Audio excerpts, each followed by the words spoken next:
es quien organiza y está organizando el campamento vegano que me invitaron y ya me encantó el nombre y es muy tierna la invitación y es inclusivo, por eso me gustó. Bienvenidos todos tus seres interiores. Bueno, muchísimas gracias, buenas tardes a todos y gracias por la invitación a venir a charlar de este tema que es vital, es esencial para la sociedad. No, y aparte porque, bueno, estamos viendo mucho debate en los medios de comunicación, estamos viendo debate en la tele, estamos viendo debates todo el tiempo. Y como que, bueno, dijimos, tenemos que hacer un debate a los siempre viernes, porque lo que estamos viendo, a mí me encantó, veía uno de los extractos en tu Instagram y veía que estaban muy obsesionados con el jabón que usabas en uno de los programas lo que fuiste. Y bueno, acá. Querían que el día que era sucio, y no lo iban a lograr, porque no es sucio, es impecable, está limpio, huele rico. Pero viste, querían que digas que eras un sucio. Se busca la falla permanentemente para desacreditar el mensaje. ¿Por qué? ¿Por qué buscaban eso? Porque como que lo que sentimos nosotros que se intenta desde los medios es, en primer lugar, te miran qué zapatos, viste, los zapatos, las zapatillas y el bolso. Si tenés algo de cuero para encontrarte una contradicción. Claro. Todos tenemos contradicciones. Claro, o sea, a ver, todos tenemos, pero intentamos ser lo más coherentes que podamos con lo que sentimos, estar lo más, digamos, lo más alineados posibles con lo que nos dice nuestra alma. A mí siempre, y yo lo charlo con los chicos, siempre les digo que tengo muchos amigos que no son vegetarianos, pero que no pueden completar el proceso mental de entender qué es lo que está en el plato. Claro. Que cuando completan el proceso de entender y de integrar qué es esa milanesa, hacen el recorrido hacia atrás de todo el modelo de producción que trajo esa milanesa al plato.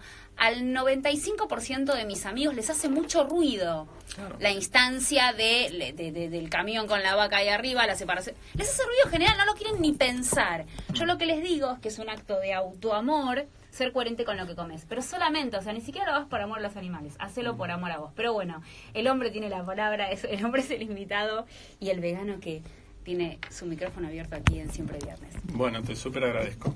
Como te decía al principio, estamos en una crisis existencial nosotros, sí. Digamos. Hay diferentes razones, incentivos y motivaciones que podemos tener nosotros las personas para inclinarnos hacia este desarrollo ético, esta postura ética que se llama veganismo.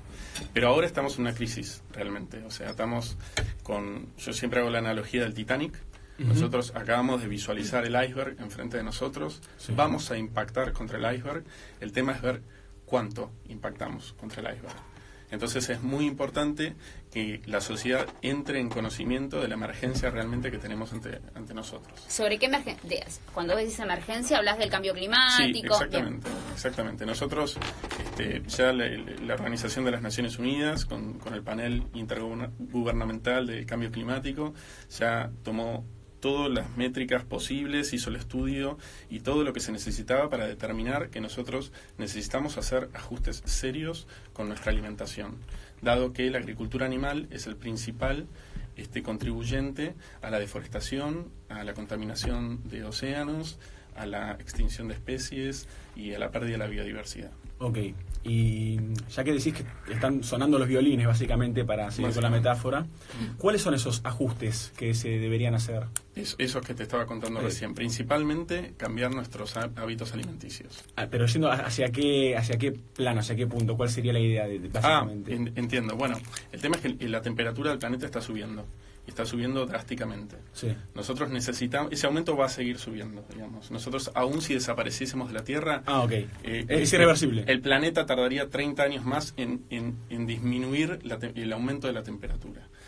Nosotros lo que necesitamos hacer ahora es contener el aumento de la temperatura para que no supere los 4 centígrados, que es a donde nosotros nos estamos dirigiendo. La catástrofe, digamos, comienza cuando nosotros superamos los 2 grados de temperatura. Si nosotros llegamos a dentro de 30 años con un aumento de 2 grados en la temperatura, eso va a incidir en un montón de cambios climáticos en el planeta, como inundaciones, sequías, migraciones, colapsos de economías regionales.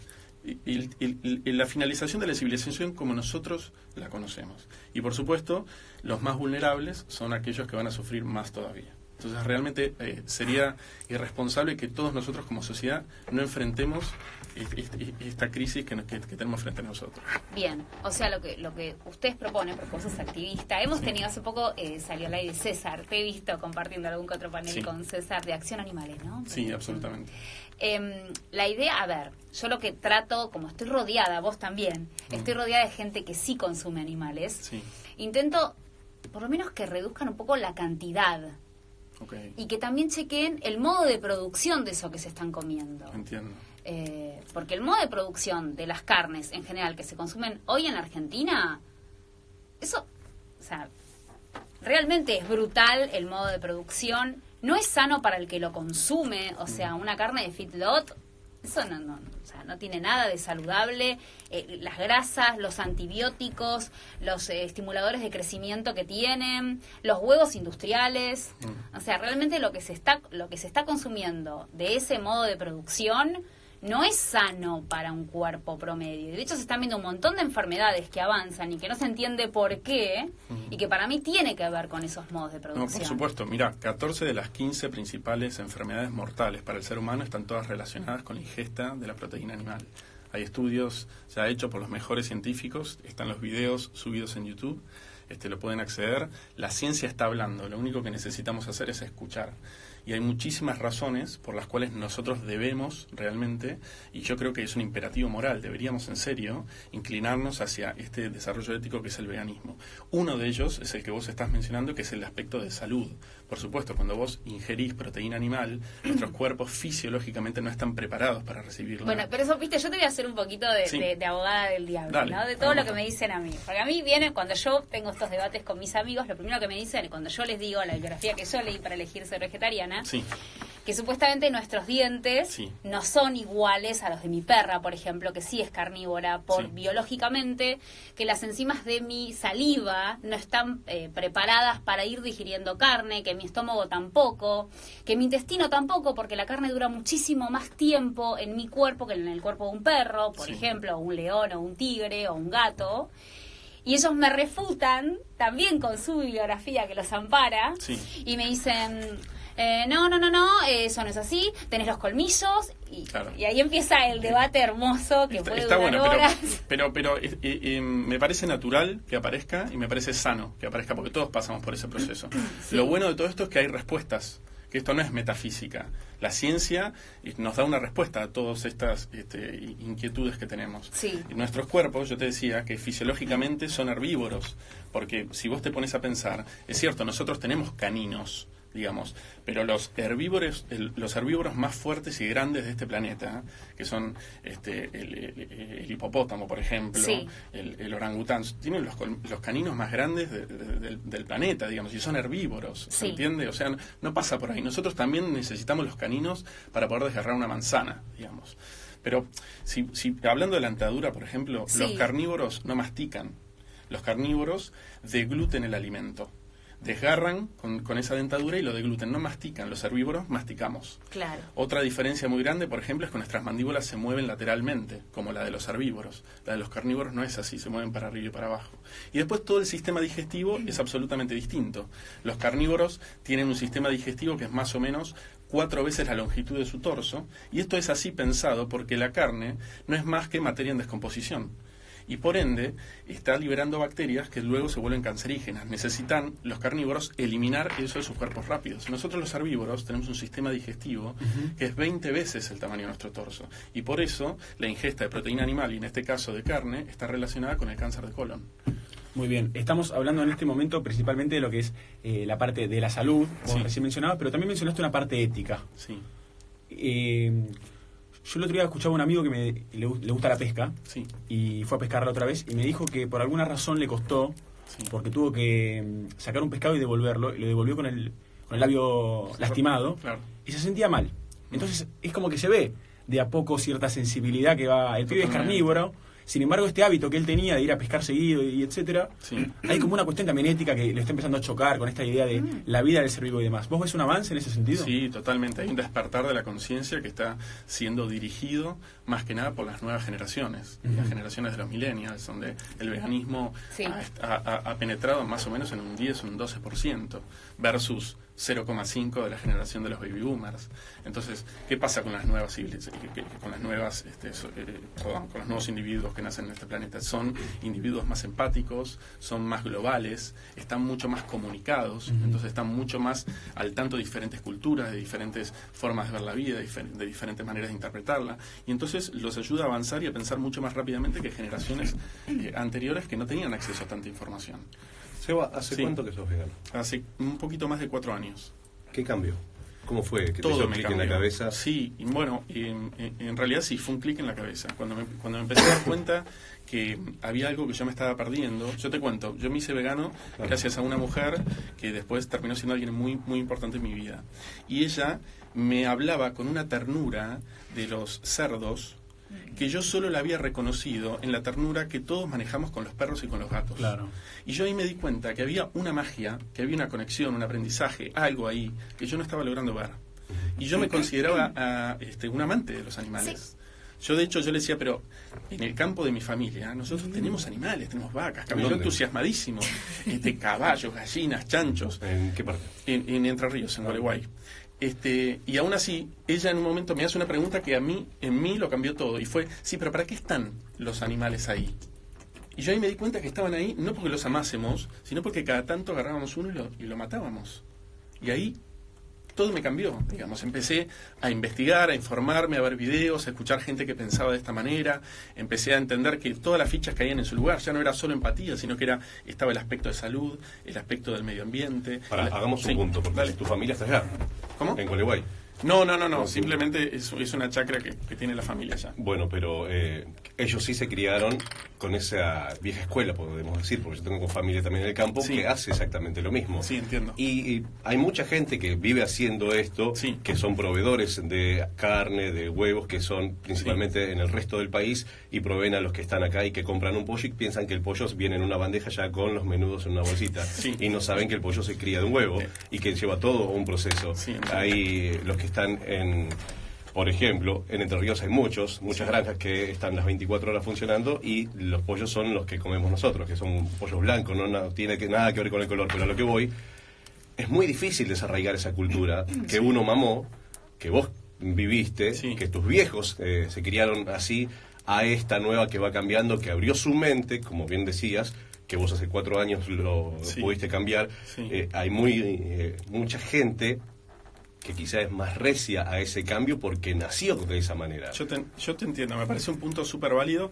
Déjame, sin embargo, tomarme el permiso de contestártelo bien de frente. Perfecto. A los cerdos, cuando nacen, les arrancan la cola con una tenaza, les arrancan los dientes sin anestesia, y a los pocos meses o los meten en una cámara de gas, o los electrocutan, o les cortan el cuello. Eso, para mí, es difícil. Dejar de comer salchichas y reemplazarlas por salchicha de soja es algo mucho más llevadero. ¿Se entiende? Todo tiene que ser puesto en un contexto. Y se puede. Yo lo he hecho y no tengo nada en especial que no tenga ninguno de ustedes. Es simplemente una curva de aprendizaje. Empezás a aprender de otra manera. Empezás a entender que hay otros alimentos que desconocías, porque la cultura te puso en la cabeza que solo hay carne y que todo lo demás es simplemente un acompañamiento de la carne. Y después, pasado esa curva de aprendizaje, te das cuenta que estás viviendo normalmente como lo solías hacer antes, pero mucho más conectado con tu entorno, más saludable, más sano, más respetuoso. Es lo que realmente, para mí, se llama la evolución del ser humano. Permiso. Permíteme un segundito. Vos estás manifestando, sos un testimonio viviente que el cambio de hábito de la ingesta de carne te hizo bien y te favoreció a tu método de vida, físicamente, todo, pero yo insisto, ¿cómo haces para que toda esa gente, si no fuese por vos y contarle cómo en vos funcionó, aprenda y conozca este mundo que es totalmente distinto y quizás desconocido? Bueno, es simplemente animarse a escuchar. Es animarse a ver un documental, animarse a tener una charla, animarse a reflexionar, animarse a hacerse preguntas. Animarse a hacerse preguntas. Esto es algo que nos han impuesto a nosotros desde que somos chiquitos. Y lo han hecho sin querer, sin tener ninguna mala intención, las personas a las cuales nosotros amamos y confiamos, nuestros padres, nuestros maestros, nuestros amigos. Los médicos, la comunidad médica. La comunicación de la sociedad lo ha hecho. Pero cuando vos te alejás de ese condicionamiento y te animás a empezar a caminar fuera de ese condicionamiento, todo cambia y todo se vuelve más claro y todo es una invitación a seguir avanzando. estamos teniendo un debate amoroso y distinto como siempre tenemos en Siempre Viernes con Sebastián Bustamante. Búscalo como Sebas Vegano, así lo vas a encontrar en sus redes sociales. Él es activista por los derechos de los animales y es el organizador del campamento vegano, que ya nos va a contar de ese campamento, cómo es, quiénes pueden ir. Podemos ir todos, les cuento a los que están ahí del otro lado. Si vos a veces comes carne, también puedes venir. Obviamente no traigas carne, porque no se puede comer carne en el campamento vegano. Pero bien, sobre el bienestar que él decía, a mí yo soy vegetariana hace 15 años. Ajá. Lo intenté por primera vez muy chiquita. Vegetariana no es lo mismo que vegana. No, igualmente yo siempre digo que me defino como vegetariana y no vegana, pues yo consumo miel y la miel viene de las abejas y ya por eso yo no, digamos, tengo que ser, hacerme cargo de que no soy vegana. Sí. Pero no consumo animales, ustedes saben que yo lácteos no consumo, siempre está el chiste de dulce de leche, para mí me tienta mucho dulce de leche, entonces trato de no comer dulce de leche y me traen dulce de leche de almendras y me encanta. Lácteos no, porque aparte por algo de salud. A mí lo que me pasa hace 15 años, primero intento hacerlo muy chiquita sin información. Un día para el otro, a mí me venía haciendo ruido ya, de que tenía 5 años, me llevaban al campo, me hacían jugar con pollitos. Sí. Y un día mi hermano, que le encantaba torturarme, me dice, ¿sabés que lo que tenés en el plato es eso con lo que jugaste pero más grande? Entonces ya eso me hizo mucho ruido. Y me hacía ruido la cultura, me hacía ruido que me hacían jugar con una vaca de peluche y después me la servían empanada. A ver, no tengo a nadie en mi familia vegetariano. Era un despertar mío personal singular. Empecé a crecer, un día digo, no, yo mañana no como más carne. Dejé de comer carne de un día para el otro, sin ningún asesoramiento, sin leer nada. Y empecé a comer mal, y me empecé a sentir muy mal, porque hay que hacerlo bien. Entonces ahí volví al terreno omnívoro. Y después un día estaba hablando con una amiga, yo ya vivía acá en Capital, y mi amiga me mira y me dice, con el alma que vos tenés, vos no podés comer carne. Pero fue tan directa y tan vehemente. Agustina está viendo medio la selva, es una genia Agustina Sosa. Me lo tiró y yo dije, fue como un electroshock, ¿entendés? Y dije, ay, tiene razón. Y justo ese fin de semana voy a Lavallol, de donde yo soy oriunda, y en la biblioteca de mi papá había un libro que se llamaba La alimentación de la nueva era, que se los recomiendo, de Silvana Ridner, que tiene toda una explicación filosófica y ética, primero, de por qué está bueno ser vegetariano, y después te da un montón de recetas, te explica cómo, te explica las combinaciones, o sea, cómo combinar bien, qué alimentos se lleva bien, o sea, para que sea un disfrute realmente ese pasaje a esa dieta, te explica cómo hacerlo por etapas, realmente un libro súper amoroso. Después la pude contactar por redes sociales y agradecerle, y ahí arranqué. Lo primero que yo noté es que el acto violento por el cual ese alimento llegaba a mi plato, yo me lo estaba comiendo. Sí o sí, esa violencia ingresaba a mi cuerpo. Esa violencia ingresaba sí o sí a mi cuerpo. Entonces yo empecé a notar, yo que soy una persona bastante iracunda y que soy muy reactiva, empecé a notar que se me bajaba mucho la agresión, la reacción, y lo iracundo me bajaba un montón. Empecé a soñar distinto, empecé a dormir distinto. Yo hago yoga hace 20 años. La respiración empezó a sentirse distinta. Llegaba a rincones del cuerpo donde antes no llegaba. O sea, realmente me cambió la vida. Y además empecé a estar en coherencia, que es como lo más importante. O sea, yo realmente veía un chanchito bebé y me volvía loca de amor. Veía un ternarito y eso es especismo. Lo que vos estás contando antes es lo que nosotros decimos, estás siendo especista. Cuando a mí alguien me dice, ay, bueno, pero ¿qué? No, para mí un chancho, yo le pongo nombre, le pongo una correa y lo saco a pasear con Lupe, que es mi perra. Entonces, cuando vos elegís una especie por sobre la otra, estás siendo especista. ¿Odiamos a los especistas? No. Simplemente está bueno que entiendas que tenés una conducta especista. Sí, totalmente. Es parte de la cultura, ¿no? Nosotros culturalmente hemos cultivado una relación con el perro, que viene, digamos, que viene históricamente de la descendencia del lobo, porque compartíamos el alimento, porque nos defendía, etcétera, y el perro lo hemos de alguna manera como sodomizado, ¿no? Nos adora. El perro son como ángeles incondicionales y nos acompañan, nos hacen caso, pero a la vez eso nos ha enseñado a nosotros a que el hombre siempre tiene que estar en una posición de versus el animal de total reinado, digamos.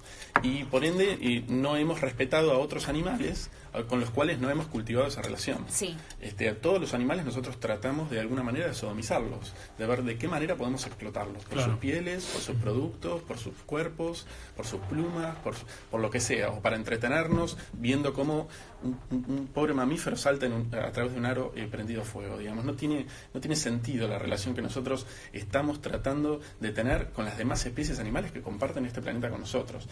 cuando menos es bastante injusta, ¿no? Claro. Podríamos tener una relación bastante más simbiótica con ellos. Y así como nos beneficiamos de la relación con el perro o con el gato, empezar a cultivar distintas relaciones que nos ayuden a crecer, a enriquecernos como personas, a obtener nuevas maneras de ver la vida, ¿no? Que cada uno de estos animales nos enseña muchísimo, porque cualquiera que se ha vinculado con un gato y con un perro sabe que hay distintas maneras de vincularse. Yo vivo con dos, yo vivo con gato y con perro. Claro, imagínate Increíble. descubrir el vínculo con otros animales. Es que suena una tarea muy difícil, más teniendo en cuenta aún lo arraigado que está en la sociedad este tipo de relaciones tóxicas, horribles que mencionás entre el humano y los demás animales. Sí. Y pienso automáticamente en las corridas de toros, por ejemplo. Tremendo. Terrible. Es decir, entretenimiento que se basa pura y exclusivamente en el sufrimiento del bicho. Perdón, cazar.